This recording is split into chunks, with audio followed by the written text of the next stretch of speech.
গ্রীষ্মের দাবাদহ এমন গরমে একটুখানি স্বস্তির বৃষ্টি হলে কে না ভিজতে চাইবে। মেঘের ডাক ও বৃষ্টির টাপুর টুপুর শব্দ পেলেই বাইরে ভিজতে ছুটে যান অনেকেই। আর এমন মুহূর্তে যদি প্রিয়জন সঙ্গে থাকে তাহলে তো কথাই নেই। সাধারণত এমন মুহূর্ত অর্থাৎ প্রিয়জন নিয়ে তারকাদের বৃষ্টিতে রোমান্টিসিজম খুব কমই দেখা মেলে। এবার তেমনই কিছু দেখিয়ে সকলকে চমকে দিলেন তাহসান রোজা দম্পতি। সোমবার ইনস্টাগ্রামের একটি স্টোরি করে নেন সঙ্গীত শিল্পী তাহসানের স্ত্রী রোজা আহমেদ। দেখা যায় স্ত্রী রোজা আহমেদের কাঁধে হাত রেখে বৃষ্টিতে ভিজছেন তাহসান, হাঁটছেন একসঙ্গে। এ সময় তাহসানকে গুনগুনিয়ে গান গাইতে শোনা যায়, আর তা উপভোগ করছিলেন রোজা।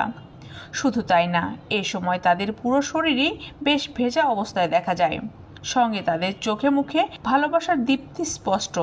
এ সময় যেন তারা তাদের কাজ ব্যস্ততা সব ভুলে গিয়ে একে অপরকে উপভোগ করেন।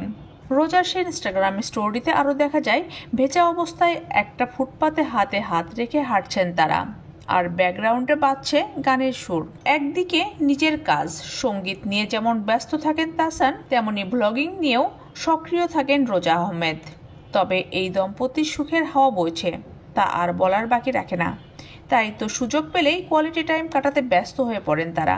প্রায়ই ছুটিছাটায় ঘুরতে বেরিয়ে পড়েন তাহসান ও রোজা। মাস দুয়েক আগেও বেড়াতে গিয়েছিলেন যুক্তরাষ্ট্রের একটি জলপ্রপাতে।